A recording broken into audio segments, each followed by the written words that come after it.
Frank with Sniper's Hide. I'm here with Glen Seekins at Seekins Precision, and we want to talk about his new SP10M, which is his military law enforcement variant. And there's a lot of unique features to this rifle because this is a true system and not just something that was put together. And I'm going to let Glen go from front to back and explain the extra steps he's going through to put this rifle together. First of all, a lot of these components are the same as what we put on the commercial version. Mm-hmm. The upper, lower handguard, barrel, barrel contour is a little bit different, but same manufacturer barrel. The bolt carrier group is the same. Internally, it's pretty much the same. The M version, though, if you think of it like a custom-built rifle. Okay. So we have our commercial line, which is a mass-produced rifle, and then this is our kind of like our custom shop. Okay. And then it's only going to be put together by, there's 3 of us that are certified to put this together, just because there's so many more steps we take. All right. To ensure everything is perfect, because there's lives on the line. Gotcha. You know, it's going to be for duty use. We want to make sure that when that thing goes off, it goes off where it's supposed to. It's doing its job. And you get another one, and yeah, there's confidence in your system. We want that for sure. So, so like I said, there's 3 of us that put it together. It's not a production line, so everything is kind of goes back to square one. Hand fitted. Yeah, it's hand fitted. It's all being looked at with a critical eye with people who are to the next level here. Exactly. So, you know, we have a very extensive quality system for our commercial line. Mm-hmm. And then, like I said, this is the same upper lower handguard that we use on our commercial. The difference is the commercial line is QC spec'd, let's say 1 out of 4 parts, you know, which is still quite a few. Yep. A lot more than a lot of other people do. This one, when we say we're going to build an M series, QC gets the parts first. So they get the parts first, and they're going to take the barrel, for instance. They're going to make sure that the threads on the barrel are exactly to print. Like I said, not that we don't check them, because we check a lot of them. Right. But when it goes back to an M series, quality-wise, it just goes back to the beginning of time, and we make sure that that is perfect. We make sure that the gas block, journal, everything about the barrel is the way it's supposed to be. Headspace is perfect. Chamber is perfect. Make sure everything is perfect. Gotcha. A lot more time goes into that we can't afford to put that much time into it. It's a labor issue now. No, right? You want a $4,000 commercial rifle, we can do that. Right. Right. So that's what it does. It's a complete labor issue. And the next thing, the upper and lower receiver go back on the CMM, mm-hmm. and then we save that data. So if this gun's used and gets taken for evidence or whatever, and they say, hey, you know, how do you know this gun is quality? How do you know this gun was up to spec? Right, right. Well, we have the serial number logged in our database. We can pull up that information. The upper receiver also has a number on it. We can pull that information up.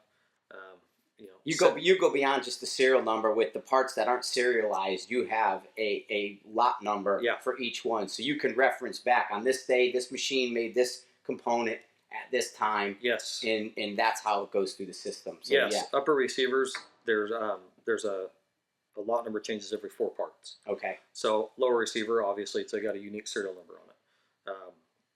So there's a lot of QC that goes in before we even build the gun. The triggers are made sure that they're 3.5 pounds. Right. And it doesn't matter if it's a single stage or dual stage. It's whatever the department says, hey, this is what it needs to be. That's what we're going to give you. You're going to set it up. Yeah, we're going to set up exactly what we want. So some guys want an ambi charging handle, some guys don't. You know, there's some guys want a 260 or a 6.5 Primo or a 308.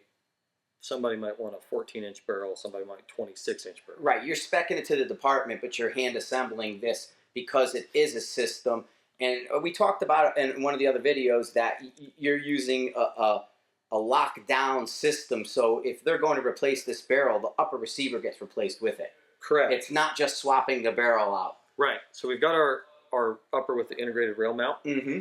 And when we put the barrel in the M series, we put it in here and we match all the feed ramps into the barrel. Okay. So we match the feed ramps to the upper, a lot like what you would expect if you were to have a custom gun built. Sure. That's not a commercial gun, but an actual custom one. You know, you go to GA Precision. It's being hand tuned on, right? Exactly. You go to GA or anybody else that makes a custom gap or a custom gas gun. Yep. That's what you're going to get. So barrel extension, we do a little bit of work to that. And then we do a little bit of work to the upper, fitting the barrel in there. Mm-hmm. And then we got our screws right here that lock down that barrel. So when we Loctite that barrel in there with the barrel extent or with the barrel nut, Right. and then we do all of our testing and we're happy. It shoots good. It's going to come with a test target. You know, it shoots what we're supposed. It shoots like it's supposed to. It functions perfect. Then we're going to lock that barrel in there. And it's not coming out. So if you were to try to remove the barrel nut after we put this all together, you'll actually take the threads out of the upper. You'll damage it. Yeah, and that's a big difference with the commercial guys is that they can change these things out. Right. And this is a complete system. So when you're replacing it, you're replacing that whole component of the system. Right. Yeah. And we shot this. This is the 260. Yep. 3 rounds touching. You know, it was less than a half inch at 100 yards here with Sure. this particular rifle. Right. So this is like you said, it's a system. It's not just a gun that we put together. And it's we look at the commercial line as more of a toy because that's what they are. Okay. You know, guys buy them because they're fun and they're going to go shoot competitions with them. They're going to change the barrels. They're going to They're going to play a game. Yeah, they're going to put somebody else's buffer system in it. They're going to change the trigger what they want. That's the whole idea. Okay. That's what makes the AR-15 or the SP10s or whatever popular is you can customize them. Well, for duty use, there's not customization. Right. We're going to build it how you want. I mean, that's why they're using factory ammo with all the stuff all the time. Right. They keep repeating the same thing because there's a process in place. Right. And this has to meet that process. As you said, there's oversights and, Yep. and there's governing bodies that will then look at this if it's used and say, show me. Exactly. Right. They should show me. So the other thing that we do with our M series, if a department buys this gun and it gets used and gets taken for evidence, Mm-hmm. we send them another one. You replace it. We replace it and they can use it until they get theirs back. Gotcha. So that's something else. You know, we're not going to do that for the competition guy that goes and buys a 6.53 more. Yeah, he's down for a match. And then, Hey, you know, my gun's dirty. I need to borrow another one. right. And this may sound familiar. We talked about in the podcast with Mile High and Adam. They do the same thing with the AIs. Okay. And Yep. sort of there's a synergy between Mile High and yourself through the Absolutely. 10M. So you guys are following a very similar path because you're going down the same path now together. Right. So Yeah, our partnership with Mile High is going to be, you know, they're going to sell the M series rifle. okay. So just like they do with AI, Mm-hmm. they're going to be our sole source law enforcement distributor. Oh, so there you go. If you're a LE and you're looking at something like this for your department, you can go directly, but you're going to go through Mile High, and they're going to act in the same capacity they do with Accuracy International with their law enforcement distributorship with the Seekins Precision. Right. We're here to back it up. If you guys want to call us and talk to us about it, and then we can get you in touch with Mile High, Mm-hmm. or if you call Mile High first and you want to talk to somebody here, you know, one of us that's going to assemble the gun would take your call and tell you anything you want to know. But the Mile High guys, Right, they were here. They've Yeah. been spun up on it, so Right. you guys are all working together, right, and that's important. right, But I mean, accuracy. This is a true half-minute precision AR-10 type SP10. You know, and it's dropped down on command, and you're going to get that accuracy out of it. right, And that's that's tough with some people because driving in a rifle like this is a little bit different than yes. a bolt action. But at the same time, this rifle will meet up to that capability, and that puts a lot of confidence in the end user's Right. head. I mean, your head can take you out of a game, and this is we talked about. You have a plan, Yeah. And if this Yeah. part of the plan goes to hell, Your plan goes to the hell. whole Yeah. plan goes to hell. And so what Glen's doing with this is eliminating all of those variables up front to make sure that no matter what you do, when you take this out to the field and you put it into use, Right. your plan stays intact. right. That's the whole idea. You know, we shoot competition, Mhm. and everybody has this grand idea of what they're going to do, Yeah. and that buzzer goes off, and a lot of guys just lose it. Mhm. They can't figure out they don't even know how to load ammo. Right. It's pretty funny. So we don't want that situation if there's lives on the line. We want to eliminate as many of those beeps as we can. Yes.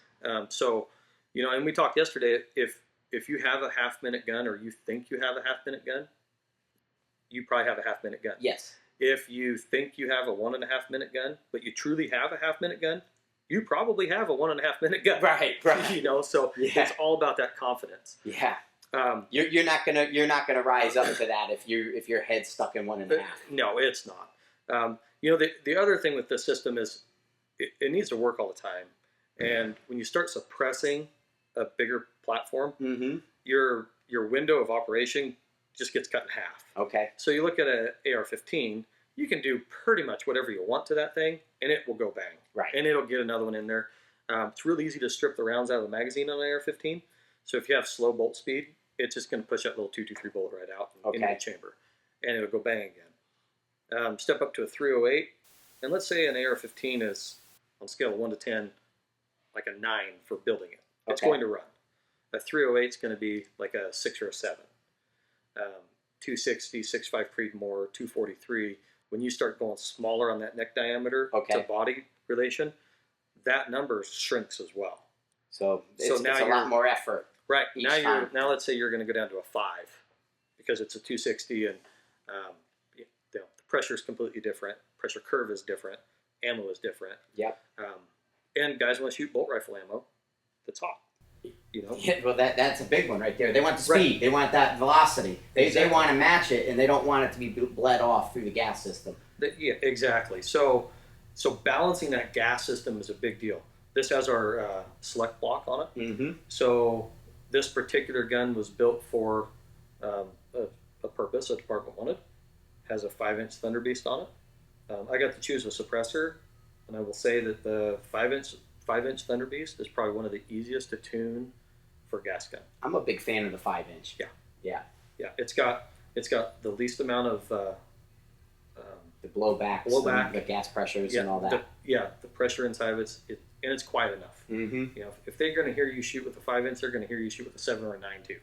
Doesn't matter, and it's hearing safe. So now we go to the gas block. This gun needs to fire suppressed or unsuppressed. Okay. So now you take that, it's a 5, let's say, to get it to tune right. Throw a suppressor on there, now it's probably like a 3. Mm-hmm. Oh, hey, by the way, we want it to shoot unsuppressed and suppressed. And it has to function both ways. So... Yeah. Because the laundry list keeps getting longer and longer of what they want to accomplish. Exactly. And we want it to run for a few hundred rounds before we have any malfunctions. Yeah, we want to go fight a battle with it and come out the other end with it exactly like we started. Exactly. So that's where this gas block comes in. It has multiple positions, but really 2. So let's put the suppressor on there. We've got the lever on the minus side. Okay? Because that's where you need the least amount of gas. So we tune the gun on this side.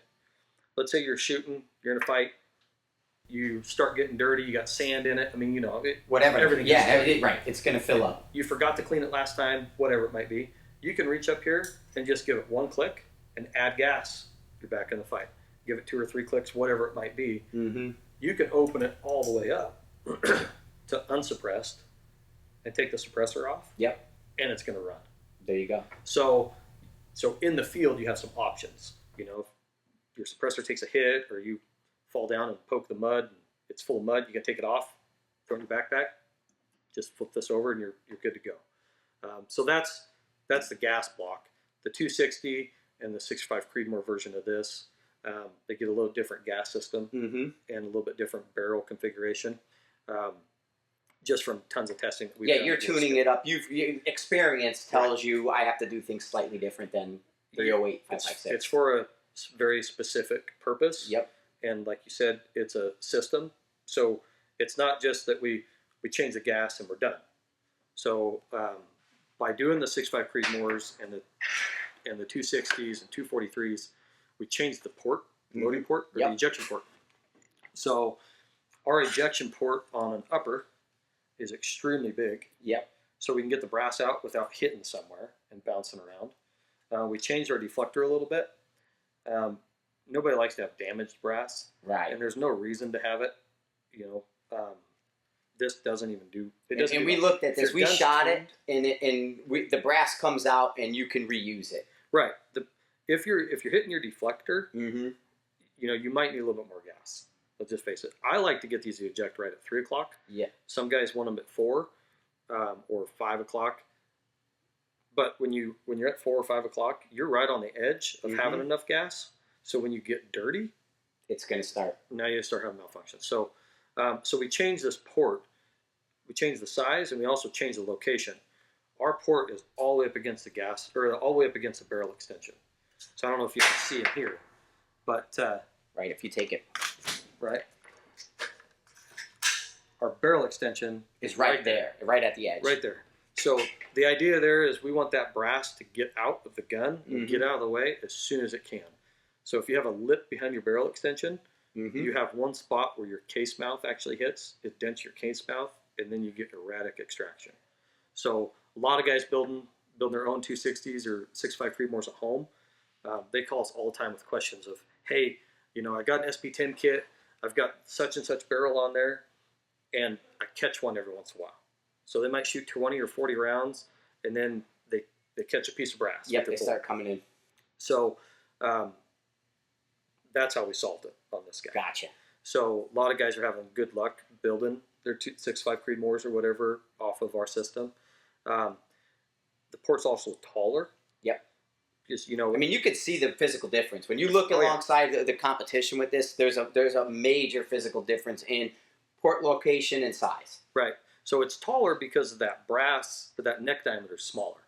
So a 308, as it comes out, it is controlled a little bit better for where it can go because the neck is bigger. Sure. So it can come out and it's going to be a little bit centered better.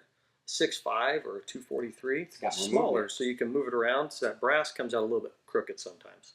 So opening up the port, locate the port as big as we could and still use a dust cover. It just, you know, opens your margin of error. Right, because there's a wobble zone. Sure. And that wobble zone gets bigger the smaller your neck diameter gets. Yes. So that's what you're solving, is that fixing that wobble zone when it comes out. Right. So that was the next thing. How do we get the brass out? And then we just got our new bolt carrier groups. It has a completely different dual ejector setup in it that is almost on center line of the brass. Yes. And we'll take a close look at that and show that bolt carrier. But yeah. So it's got two ejectors that are almost center line. And what that does is it actually puts more, not necessarily more load on the ejectors, but it pushes them in further into the bolt. So as your brass is coming out, the brass is leaned over because the neck is dragging. Yep. So it's coming out. If you have one ejector over here, you've taken most of the load off. Right. So as your bolt carrier comes back, you have a little bit of spring that travels forward, and a lot of times it'll be erratic. It'll dribble out sometimes. It might land at your feet. You might get one that goes 10 feet. Okay. And then you might catch one because it comes out and just hangs out. And then the bolt grabs it when it comes forward. So by changing that, we have more throw on the ejectors. And they throw. We watch. They're going 10, 15 plus. Yeah, they go about twice as far. But it's also very controlled. So if we were to bag this up and put a 5-gallon bucket there, we'll catch most of them. Okay. Whereas before, you'll have an erratic fan with 6.5 Creedmoors, and you see it all the time with guys at the range. Some go forward, some go this way, some go that way. Yeah, in the same gas setting. Yep. So with this bolt carrier group, we can actually put this on the low setting and get the 4 o'clock or 3 o'clock ejection, and I can start adding gas, and you can watch the ejection pattern go forward. And we did yesterday. We went into your indoor range there, and we were able to say here to here to here. Yes, sir. Yep. Yep. It was pretty simple. So that's a system, right? It's not just, hey, here's a bolt carrier group, and here's your port, and here's a gun, go build it. Right. This is a whole system. So that bolt carrier group is a big player in that. So now we've addressed the gas system. We've addressed getting it out. And now let's address recoil management. So a big gun like this, or a large frame gun, right? You have a 1-pound bolt carrier group sliding back and forth. And that's a lot of momentum. Heck yeah. And that's why people can't shoot the 5.56s as well as they can shoot, or the 308 class as well as they shoot 5.56s. Right. It's the mass. It's just a lot more. It is. But the mass helps you as well. So we got the brass extracting good, and now we want to deal with recoil management. But we have to balance that with chambering. Okay. So we're suppressed. Your chamber is going to be sooty, especially if you're shooting a comp or out, at a range or whatever. You got 100 rounds in it. Your brass comes out and it's black. Well, that stuff's inside your chamber too. So now your chamber's getting smaller. Right. So things have to push it in there, and so our recoil system. And that's what we're talking springs here. Right. So we use a flat wire spring. This isn't the length that we necessarily use, but this is a good example. This is AR-15 spring. We use a flat wire spring in there. This spring has more pressure on a closed bolt Okay. and less pressure on an open bolt. Right. So you're Then trying to it's slow. balance it. Right. We want to balance it. So in order to slow mass down, it's better to start it slower than it is to try to catch it. Okay. If that makes sense. Yes. So we want it to go slow from the beginning and then have enough pressure to hammer it back forward. Okay. So if with a standard recoil spring, let's say you get 3 pounds of spring pressure on a closed bolt Okay. and about 17 on an open bolt. With this one, we're 6 to 8 closed and about 16 open. Okay. So on the way back, it's about the same, but we're holding it tighter against the chamber, so it increases the dwell time. Yep. That whole case expands, case extracts, or case contracts, then you extract it. We're trying to control that. Right. But we also want to control the recoil management. So that bolt carrier group is going slow, and then it goes fast enough on the way back to pick up the next round and to put it in a dirty chamber. There you go. So that's kind of that's the whole purpose behind the SP10. So you guys solve so many problems within this. You've gone from the inside the buffer system front to the ejection and the chain and the port size and all that, to the way you're locking up your barrel, to your gas block and your length of your gas system. You've addressed every element of this to not only maintain accuracy and keep accuracy, but to keep the rifle running and in the fight the entire time. Exactly. Yeah, so it's not just like, hey, let's put these together. How does it shoot? Okay, that's good. No, let's look at what it's doing when it's shooting, and let's solve each one of these to make sure we're center lined on it and we're not on edges that run into problems. Exactly. A lot of guys will ship a gun out for a department and they want to use a suppressor and they say, okay, put a suppressor on it. Yep. Well, now you have a gun that ejects at 12 o'clock or 1 o'clock and it doesn't run, and the customer's frustrated. They're not confident in their system, and they don't want to take it in the field. I don't blame them. And it's beyond just someone saying change the gas port setting. It's more than that. Yeah. Because that's usually the short answer. Oh, just fiddle up here and you'll be fine. Right. Yeah. Just retune the gas. Yeah, and it's not. You can see where the entire system. I mean, we talked about in the flat wire that back in the day, talking with David Tubb, he does the flat wire with the SR25 when he was shooting the championships with him with Knight's Armament. Right. And he's doubling them up. Right. But he's using the flat wire and advocated that for his accuracy with the high power when he was shooting semi-auto. Yep. And that was a big topic of conversation, that he was an advocate early on to get rid of the standard spring and to go to a flat wire. And here you're taking that to actually another level. Right. But we won't get too deep into it. We're not. I don't want to share that with everybody. Right. But there is another level to what's going on here. You just don't see it. Right. So the other thing too is you're on target. You make the shot. You need to see where your miss goes if you missed. Right. So if you have a bolt carrier group that's slamming back and slamming forward, it makes it very difficult to stay on target. Yeah. So slowing it down helps. It helps. Keeps that recoil pulse in line. Keeps everything good, and it's not one's hard, one's soft, one's this way. Because you'll get that multiple feel of the recoils, and this is helping it stay consistent. Yeah, it's very, very consistent. Awesome. Like I said, it's a system. It's assembled by some people that have been there. Yeah. Been there, done that, and continue. Right. Yeah, and they know what it needs to be done, and not only that, we're here to support it. So. Excellent. Well, thanks for talking about the SP10M and you guys, military and law enforcement, but it also, that technology carries over to the commercial market. That's why you're seeing the outstanding precision and accuracy out of a Seekins precision rifle, because it's in the name. That's right. There you go. Thanks, guys. Thanks. Yep.